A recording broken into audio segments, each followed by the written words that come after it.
Ketika Mo Chen membuka kancing kemeja Chen Ping dan melihat luka dalam yang terlihat hingga ke tulang, dia tidak dapat menahan diri untuk tidak berseru, Zhao Jingfeng benar-benar bajingan. Chen Ping tersenyum tipis dan berkata dengan tenang, tidak apa-apa, aku tidak akan mati. Kau masih bilang tidak apa-apa. Ling Xue memelototinya dengan marah dan dengan hati-hati menyeka lukanya dengan air mata air spiritual. Kau tahu betapa berbahayanya tadi. Jika Qin Lai benar-benar menyerang, kita tidak akan bisa menghentikannya. Hu Mazi memuji Chen Ping dari samping. Chen Ping, kamu hebat sekali. Jurus Tenlong itu keren sekali. Waktu Zhao Jingfeng terbelah dua, aku hampir melompat. Sambil mengoleskan obat pada Chen Ping, Mo Chen berkata dengan suara berat, Villa Excalibur tidak akan pernah membiarkan ini begitu saja. Qin Fengli adalah orang yang pendendam. Setelah kehilangan muka kali ini, dia pasti akan mencoba menjebakmu. Kurasa kau harus meninggalkan kota suci pedang dan menghindari sorotan untuk sementara waktu. Chen Ping mengangguk dan berkata, kita akan pergi segera setelah mendapatkan hadiah kejuaraan. Bahkan jika Mo Chen tidak mengatakannya, Chen Ping dan Hu Mazi akan meninggalkan kota pedang suci dan pergi mencari cabang aula jalan jahat. Ketika Ling Xue menyebutkan hadiah sang juara, matanya berbinar. Kudengar juara tahun ini akan menerima pil pencerahan hati pedang, sebuah benda berharga di kota suci pedang, dan juga akan berkesempatan memasuki gua 10.000 pedang selama 3 hari untuk merenung. Pil pencerahan hati pedang. Chen Ping bingung. Apa itu? Itu pil yang bisa meningkatkan niat pedang, jelas Ling Xue. Chen Ping menatap Mo Chen dengan tak percaya, belum pernah mendengar tentang sesuatu seperti niat pedang, atau bahwa niat pedang bisa ditingkatkan dengan ramuan. Tepat sekali, Mo Chen tersenyum, dengan ramuan ini, penghalang pedangmu mungkin bisa benar-benar berubah menjadi domain pedang. Saat itu, kekuatanmu akan meningkat pesat. Bagaimana dengan gua 10.000 pedang? Tanya Chen Ping penasaran. Gua 10.000 pedang adalah... Mo Chen baru saja membuka mulutnya ketika langkah kaki terdengar di luar halaman. Seorang murid dari kota suci pedang berdiri dengan hormat di pintu. Tuan Chen, Direktur Zhang ingin Anda datang. Katanya dia ingin mengumumkan hadiah untuk kompetisi ilmu pedang. Chen Ping berdiri, dengan sedikit antisipasi di wajahnya, ayo pergi. Ketika Chen Ping muncul lagi di aula utama kota pedang suci, semua mata tertuju padanya. Para ketua dan tetua di meja VIP semua berdiri dan memberi isyarat, menatapnya dengan mata penuh kebaikan. Semua orang ingin berteman dengan seorang jenius yang mampu menantang Villa Pedang Ilahi. Zhang, penanggung jawab, memegang kotak brokat di tangannya dan mengumumkan, kompetisi ilmu pedang telah berakhir dengan sukses. Juaranya adalah Chen Ping. Tepuk tangan bergema sangat keras, lebih keras dari sebelumnya. Zhang menyerahkan kotak brokat itu kepada Chen Ping. Di dalamnya ada pil pencerahan hati pedang dan token masuk ke gua 10.000 pedang. Dalam 3 hari, aku akan membawamu sendiri ke dalam gua. Chen Ping mengambil kotak brokat dan hendak mengucapkan terima kasih ketika dia melihat seorang murid berlari terburu-buru dan membisikkan beberapa kata di telinga Zhang. Ekspresi Zhang langsung berubah serius.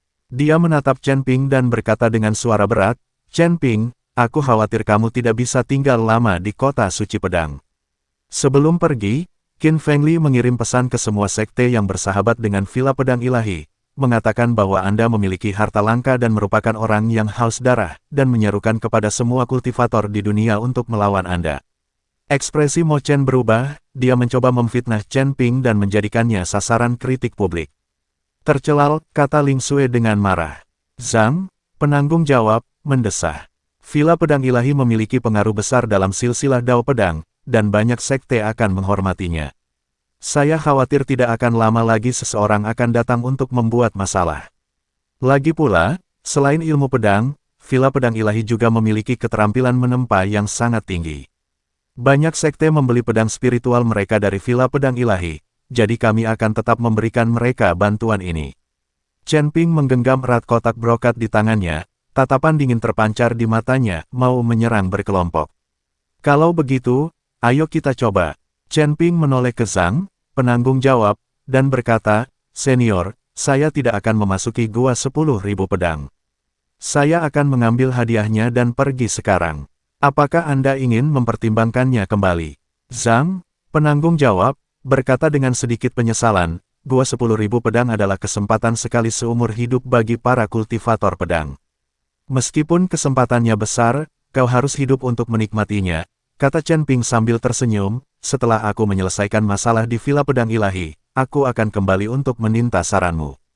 Zhang mengangguk dan berkata, baiklah, aku akan meminta seseorang mengantarmu keluar melalui lorong rahasia, jauh dari mata dan telinga. Di luar kota suci pedang, ada makam pedang. Kau bisa pergi ke sana untuk berlatih. Karena kau tidak bisa memasuki gua 10.000 pedang, berlatih di makam pedang bisa dianggap sebagai kompensasi untukmu. Terima kasih, senior. Chen Ping membungkuk. Setengah jam kemudian, Sekte Pedang dan kelompoknya meninggalkan kota yang ramai itu melalui jalan rahasia kota suci pedang. Berdiri di lereng bukit di luar kota, Chen Ping menoleh ke belakang dan melihat garis besar kota suci pedang berangsur-angsur kabur diterpa matahari terbenam. Chen Ping, kemana kita akan pergi selanjutnya? Tanya Mo Chen. Chen Ping melihat ke arah barat, aku ingin pergi ke makam pedang dulu. Baiklah, aku akan mengantarmu ke sana. Namun, makam pedang ini berbeda dengan gua 10.000 pedang. Ini adalah tempat pembantaian. Mereka yang berkemauan lemah cenderung tersesat. Itu juga tergantung pada pemahaman masing-masing orang. Tidak semua orang yang memasuki makam pedang akan bisa berkembang. Ada yang masuk dan keluar sebagai orang bodoh. Mo Chen memberitahu Chen Ping tentang bahaya makam pedang. Aku tidak takut. Aku akan mencobanya. Chen Ping tersenyum tipis. Kelompok itu menuju ke makam pedang. Makam pedang terletak di pegunungan belakang kota pedang suci. Lembah luas ini dipenuhi dengan pedang-pedang kuno yang berdempetan. Setiap pedang memancarkan aura pedang yang samar, dan mereka berkumpul membentuk wilayah pedang tak terlihat. Setiap pedang melambangkan kehidupan yang hilang, jadi ada roh jahat yang kuat di bawah wilayah pedang ini. Disinilah pedang itu dikubur, kata Mo Chen sambil menunjuk sebuah prasasti batu di tengah lembah. Prasasti batu itu diukir dengan Sutra Hati Suci Pedang. Seberapa banyak yang bisa kau pahami tergantung pada keberuntunganmu. Chen Ping berjalan mendekati prasasti batu itu dan melihat prasasti itu dipenuhi dengan aksara kuno yang padat. Aksara-aksara ini tampak hidup, mengalir perlahan di atas prasasti batu dan memancarkan aura pedang yang agung. Chen Ping menatap kata-kata pada prasasti batu itu, dan merasakan aliran informasi yang deras mengalir ke dalam pikirannya, serta prinsip-prinsip pedang indah yang tak terhitung jumlahnya muncul di depan matanya. Dia tampak melihat adegan para pendekar pedang dari generasi lampau tengah berlatih pedang, sebagian memahami kehendak pedang langit dan bumi di puncak gunung, sebagian mengasah pedang mereka di lautan darah, dan sebagian lagi merasakan prinsip-prinsip ilmu pedang dan sifat manusia di pasar. Setelah waktu yang tidak diketahui, Chen Ping perlahan menutup matanya, membentuk segel dengan tangannya, dan kekuatan spiritual dalam tubuhnya perlahan mulai beredar sesuai dengan metode Sutra Hati Orang Suci Pedang. Aura yang menyatu dengan makam pedang perlahan terpancar dari tubuhnya. Pedang-pedang kuno di lembah itu tampak terinspirasi dan mulai mengeluarkan suara dengungan yang tajam. Mo Chen berdiri di kejauhan, memperhatikan perubahan pada Chen Ping, matanya dipenuhi keheranan, aku tidak menyangka pemahamannya begitu tinggi. Dia benar-benar bisa beresonansi dengan niat pedang makam pedang dalam waktu sesingkat itu. Tepat saat aura Chen Ping dan niat pedang dari makam pedang berpadu sempurna, dan pedang kuno di sekitarnya berdengung semakin cepat, sesuatu yang aneh terjadi. Roh jahat hitam yang semula hanya beberapa helai yang berkeliaran di lembah itu tiba-tiba menjadi ganas seperti ditarik oleh kekuatan tak kasat mata. Mereka tidak lagi menyebarkan kabut, tetapi berubah menjadi aliran air hitam yang deras dengan bau busuk yang menjijikkan, berkumpul dari segala arah menuju prasasti batu tempat Chen Ping berada. Ledakan. Bumi bergetar hebat, seakan-akan ada binatang raksasa yang terbangun di bawah tanah. Tanah lembah makan pedang retak dengan lempengan batu sebagai pusatnya. Dari retakan yang tak terhitung jumlahnya, cakar tulang putih tiba-tiba muncul dari tanah. Apa itu? Teriak Ling Sui. Kerangka-kerangka yang berdempetan merangkak keluar dari celah-celah, api hijau seperti hantu menyala di rongga mata mereka, dan sendi-sendi mereka bergesekan satu sama lain, menimbulkan suara berderak yang keras. Di tangan mereka, mereka memegang pisau panjang berkarat atau pedang kuno yang patah, yang jelas merupakan transformasi dari generasi-generasi pendeta yang meninggal di makam pedang. Kerangka-kerangka ini digerakkan oleh roh jahat dan bergerak sangat cepat. Mereka memancarkan aura kekerasan dan haus darah yang kuat, dan menyerbu Chen Ping seperti air pasang. Chen Ping, wajah Mo Chen berubah drastis, dan dia hendak menerjang maju sambil memegang pedangnya. Namun saat ia baru saja mengambil langkah pertama, sebuah penghalang tak terlihat tiba-tiba muncul. Domain pedang yang awalnya tersembunyi di makam pedang tiba-tiba meletus pada saat ini, membentuk penghalang transparan yang sepenuhnya mengisolasi Chen Ping dari dunia luar. Pedang Mo Chen menebas penghalang itu, hanya menimbulkan riak samar. Kekuatan hentakannya membuat darahnya berdesir, dan darah mengalir dari sudut mulutnya. Wilayah pedang ini telah menjadi sangat kuat. Mo Chen ngeri, bisa merasakan bahwa wilayah pedang itu kini beberapa kali lebih ganas daripada sebelumnya, seolah-olah sengaja mengusir orang luar untuk mendekat. Lebih dari 10 pengikut sekte pedang menyerang bersama-sama, dan energi pedang menebas ke arah penghalang, tetapi semuanya terpental kembali satu persatu. Humazi melemparkan jimat dan membantingnya dengan keras. Dengan suara dentang yang keras, ia terkejut dan terlempar mundur, lengannya mati rasa. Sialan, aku tidak bisa masuk, geram Humazi, matanya penuh kecemasan. Di dalam penghalang, Chen Ping sepenuhnya dikelilingi oleh sekelompok kerangka. Tiba-tiba dia membuka matanya, tidak ada kepanikan di sana, yang ada hanya semangat juang yang bangkit. Makna mendalam dari Sutra Hati Suci Pedang yang baru saja ia pahami ketika beresonansi dengan niat pedang mengalir deras di benaknya. Ia menggenggam pedang pembunuh naga yang terselip di sampingnya dengan punggung tangannya, dan cahaya keemasan kembali bermekaran, membentuk kontras tajam dengan roh jahat hitam di sekitarnya.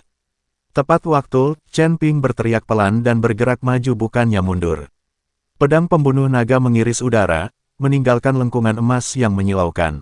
Inilah jurus naga terbang yang ia kuasai saat bertarung melawan Zhao Jingfeng. Namun, pedang ini kini tak hanya memiliki kekuatan naga, tetapi juga mengandung niat pedang kuno dari makam pedang. Engah, sekitar selusin kerangka yang menanggung beban serangan itu tersapu oleh cahaya pedang dan langsung berubah menjadi tulang-tulang patah di seluruh langit. Namun, lebih banyak kerangka datang menyerbu, menginjak sisa-sisa rekan mereka. Mereka tidak merasakan sakit dan tidak takut mati. Senjata di tangan mereka menebas bagian vital Chen Ping dengan suara menembus udara. Chen Ping menggunakan gerakan kaki misterius untuk bergerak di antara sekelompok kerangka, tidak lagi membela diri dengan sengaja, melainkan menggunakan metode operasi Sutra Hati Suci Pedang secara ekstrim. Roh-roh jahat hitam yang menerkamnya langsung tertarik ke dalam tubuhnya begitu mereka mendekatinya dengan baik. Saat roh jahat itu memasuki tubuhnya, Chen Ping merasa meridiannya seperti ditusuk oleh jarum baja yang tak terhitung jumlahnya. Rasa sakit yang hebat membuat dahinya langsung berkeringat dingin. Namun dia menahan rasa sakit dan mengarahkan energi jahat yang ganas mengalir dalam dantiannya. Yang aneh adalah bahwa di bawah koordinasi niat pedang, energi murni yang terkandung dalam roh jahat dilucuti sedikit demi sedikit dan diintegrasikan ke dalam kekuatan spiritualnya. Tingkat ke-8 negeri dongeng yang tersebar, penghalangnya mulai mengendur. Chen Ping gembira kerangka-kerangka ini awalnya dipelihara oleh roh-roh jahat. Setelah membunuh mereka, roh-roh jahat yang telah menghilang akan menjadi semakin kuat. Sementara Chen Ping mengayunkan pedangnya untuk membunuh kerangka yang terus berdatangan, secara aktif menyerap energi dari roh jahat. Gerakannya menjadi semakin cepat, dan cahaya kemasan pedang pembunuh naga dan energi hitam jahat saling bertautan di tubuhnya, membentuk gambaran aneh dan mendominasi. Di tengah pecahan tulang yang berterbangan, aura Chen Ping meningkat dengan kecepatan yang terlihat oleh mata telanjang. Setiap kali dia mengayunkan pedangnya, puluhan kerangka hancur, setiap kali dia menyerap sedikit energi jahat, kekuatan spiritualnya sedikit terkondensasi. Lambat laun, ilmu pedangnya tak lagi terbatas pada gaya tenglong. Tulisan-tulisan kuno pada prasasti batu makaran pedang tampak hidup, berubah menjadi bayangan pedang tak kasat mata, memandu gerakannya. Kadang-kadang ia mengayunkan pedangnya dengan gerakan sederhana, tetapi pedang itu memiliki ribuan putaran dan belokan, dan dapat menembus tengkorak beberapa kerangka di saat yang bersamaan. Kadang-kadang pedangnya tiba-tiba menjadi kuat dan ganas, seperti membelah gunung dan memecahkan puncak-puncaknya, memotong tengkorak menjadi beberapa bagian. Di bawah pengaruh aura membunuh dan pembunuhan, niat pedangnya menjadi lebih kental dan lebih mendominasi, dan ada tanda-tanda bahwa ia akan menembus penghalang niat pedang. Di luar penghalang, Mo Chen dan yang lainnya tercengang. Dia menyerap energi jahat untuk berkultivasi. Ling Xue menutup mulutnya karena terkejut. Bagaimana mungkin, roh jahat itu begitu jahat dan jahat sehingga bisa menyebabkan obsesi jika kau tidak hati-hati.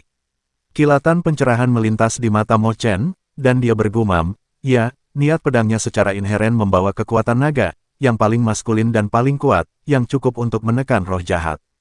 Dia juga memahami sutra hati orang suci pedang, mungkin roh jahat dari makam pedang ini adalah kesempatan untuk terobosan.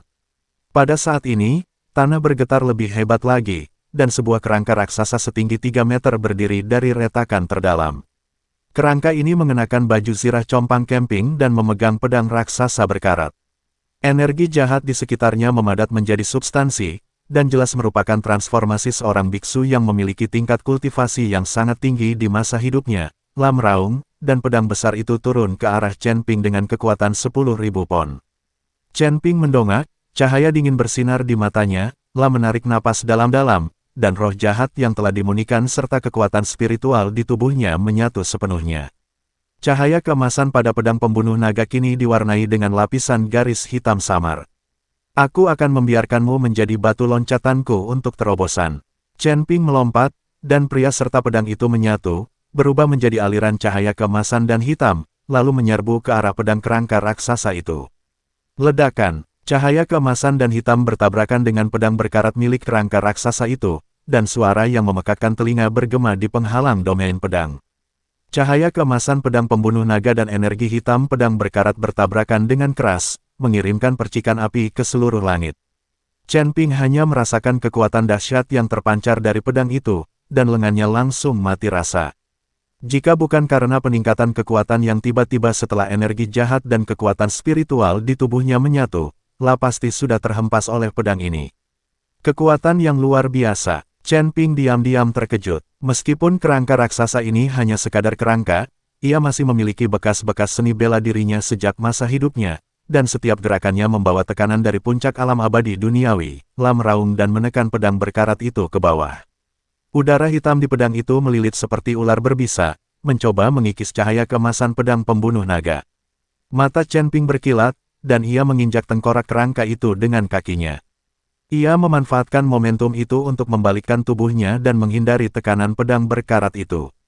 Pada saat yang sama, pergelangan tangannya berputar tajam, dan pedang pembunuh naga menggambar busur yang licik, menembus langsung ke celah di antara tulang rusuk kerangka raksasa itu. Di sanalah aliran energi jahat paling lemah, tertawal, cahaya keemasan menembus kerangka itu, mengeluarkan gumpalan udara hitam pekat.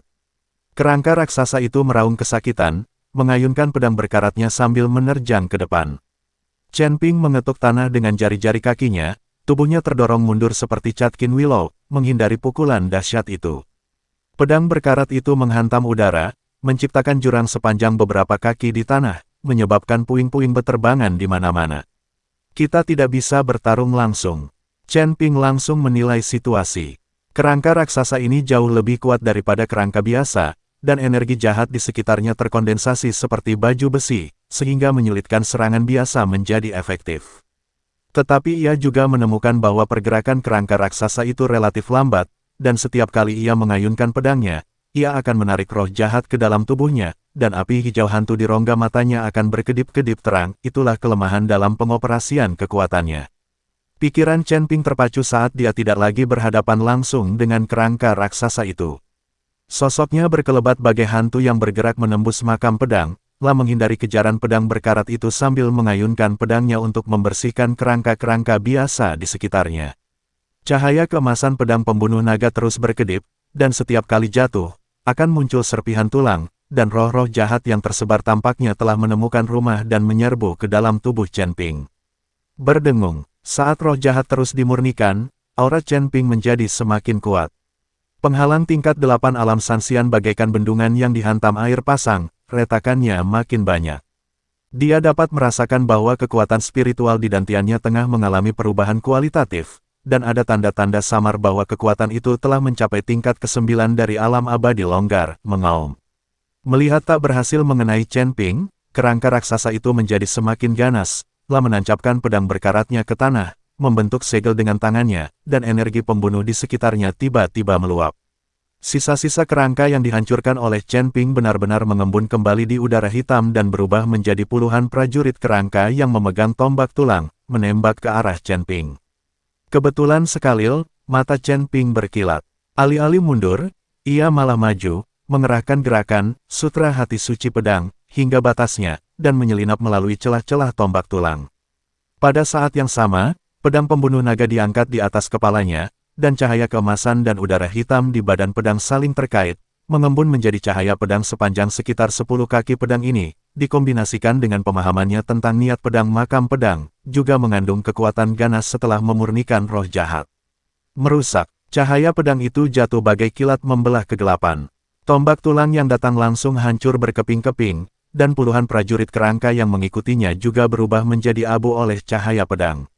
Yang lebih mengejutkan lagi, kekuatan pedang itu tidak berkurang saat menebas langsung ke arah kepala kerangka raksasa itu. Kerangka raksasa itu meraung dan mengangkat lengannya untuk menangkis. Tulang lengannya, yang diberi nutrisi oleh energi hitam, berubah menjadi hitam pekat dan menjadi sangat keras, dentang. Cahaya pedang itu menghantam tulang lengan, menimbulkan suara berdentang. Kerangka raksasa itu terguncang berulang kali, beberapa retakan muncul di pelindung tulang lengannya, dan Will-O-The-Wisp di rongga matanya berdenyut hebat, jelas menderita luka serius. Chen Ping menggunakan kekuatan hentakan serangan ini untuk berputar seperti gasing, dan pedang pembunuh naga di tangannya berubah menjadi pusaran emas. Roh-roh jahat yang disebarkan oleh cahaya pedang itu kembali ditarik olehnya dan mengalir ke dalam tubuhnya sepanjang lintasan yang berputar. Kali ini, dia tidak lagi menyerapnya secara pasif, tetapi secara aktif membimbing roh-roh jahat itu untuk memengaruhi penghalang kultivasinya. Ah! Chen Ping mengeluarkan raungan panjang, dan suara, retak, yang tajam keluar dari tubuhnya, seperti belenggu yang putus. Penghalang tingkat ke-8 alam abadi tersebar akhirnya tertembus, dan kekuatan spiritual yang melonjak bercampur dengan roh jahat mumi mengalir melalui tubuhnya. Tingkat kultivasinya secara mengejutkan telah mencapai tingkat ke-9 alam abadi tersebar. Sekarang, mata Chen Ping tiba-tiba menjadi setajam pedang. Setelah terobosan, kendalinya atas niat pedang menjadi lebih hebat lagi. Dia dapat merasakan dengan jelas bahwa energi jahat dalam tubuh kerangka raksasa itu terganggu sesaat karena serangan sebelumnya. Tamron, kali ini, jurus Tenglong tidak lagi hanya kekuatan seekor naga, tetapi dipenuhi aura pembunuh dan roh jahat yang kejam dari makam pedang. Cahaya keemasan di pedang pembunuh naga tiba-tiba melonjak, dan bayangan naga hitam terbentuk dari jalinan niat pedang dan energi pembunuh yang berputar ke atas, menyerbu ke arah kerangka raksasa dengan momentum yang dapat merobek langit dan bumi. Kerangka raksasa itu secara naluriah merasakan bahaya dan ingin mundur, tetapi mendapati bahwa ruang di sekitarnya tampaknya terkunci oleh wilayah pedang tak terlihat, lah hanya bisa menyaksikan hantu naga hitam itu membuka mulut besarnya dan menggigit kepalanya. Engah! Bayangan naga hitam menembus tengkorak kerangka raksasa dan melahap api hantu hijau tua yang menyala di dalamnya. Tanpa dukungan api Will-O-The-Wisp, gerakan kerangka raksasa itu tiba-tiba terhenti, lalu hancur berkeping-keping dengan suara, berderak, dan akhirnya berubah menjadi tumpukan tulang yang berserakan, yang tertiup angin dari makam pedang. Dengan hancurnya kerangka raksasa itu, kerangka-kerangka yang tersisa di sekitarnya jatuh ke tanah dan berubah menjadi bubuk tulang seperti boneka yang telah kehilangan kekuatannya. Roh jahat hitam yang ganas itu perlahan mereda dan tidak lagi menyerang secara aktif. Sebaliknya, ia perlahan-lahan berdiam di sekitar Chen Ping seperti aliran air yang tenang, diserap dan dimunikan sedikit demi sedikit. Di luar penghalang domain pedang, Mo Chen dan yang lainnya tercengang. Mereka menyaksikan dengan mata kepala sendiri bagaimana Chen Ping berhasil melewati situasi putus asa, dan bagaimana ia menggunakan kultivasi tingkat 9 di alam abadi lepas untuk membunuh kerangka raksasa yang setara dengan puncak tingkat 7 alam abadi bumi, lah juga memurnikan tubuhnya dengan roh jahat, merubah bahaya makam pedang menjadi peluang besar.